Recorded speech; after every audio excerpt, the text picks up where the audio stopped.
Bonjour à tous, bienvenue sur la chaîne Sam Agriculteur Indépendant. Alors Sam, c'est moi.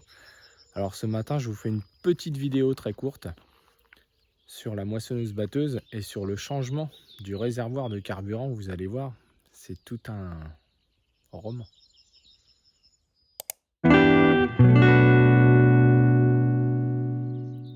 Alors en effet les amis, comme vous le savez, sur cette machine neuve, le réservoir de carburant avait un défaut et était percé.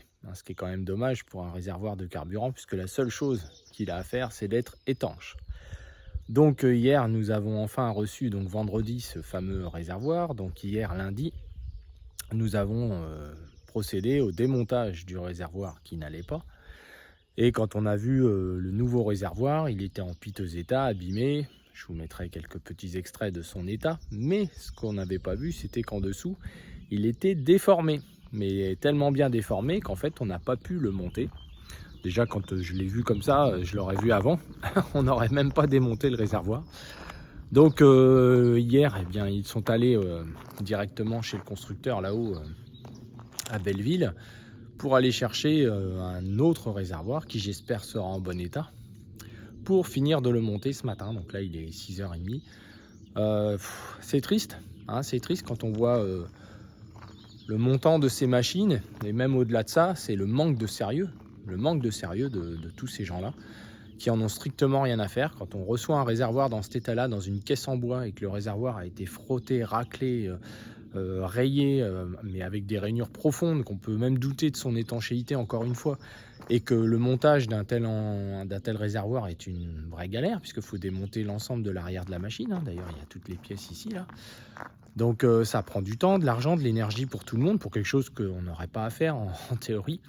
Et là, on se rend bien compte que... Alors, j'ai essayé d'appeler le siège de l'entreprise, justement à Belleville.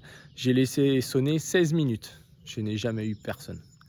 C'est juste, voilà. Donc, moi, j'ai aucun compte à régler. Je dis juste que c'est à l'image de ce qu'on gère tous au quotidien, c'est-à-dire un je m'en foutisme généralisé, puisque le magasinier qui éventuellement a mis ce réservoir dans la caisse savait pertinemment qu'il ne pouvait pas être monté. Il a certainement été stocké dehors, il est arrivé avec de la terre dessus, il est arrivé, je vous disais, raclé, des coups de pelle dessus, enfin bon, en très mauvais état, dans une caisse en bois, c'était bien la peine, pour finalement être voilà, en piteux état. Alors j'espère que ce matin, ce ne sera pas le cas. Il y a une chance que j'ai un concessionnaire et une équipe de jeunes vraiment motivés, qui sont aussi un peu dépités de ce qu'ils vivent au quotidien, dans les réparations et les problématiques qu'ils rencontrent sur du matériel, puisqu'en fait, il y a eu le post-Covid, avec le sentiment sans doute que à cette période-là, tout le monde s'en foutait un peu. Alors voilà, donc un réservoir de moissonneuse, voilà à quoi ça ressemble. Hein, donc voilà, donc c'est cette partie-là en dessous, là, qui est en dessous, qui rentre pile poil sur la hotte, qui était complètement déformée. Donc je mettrai des photos sur le petit Facebook. Voilà les amis, alors c'était juste vous faire un petit clin d'œil, et la prochaine vidéo qui arrive bientôt sera sur les biocarburants. Et oui, il faut bien le remplir, le réservoir. Alors je vous souhaite une belle journée à tous et je vous dis à bientôt.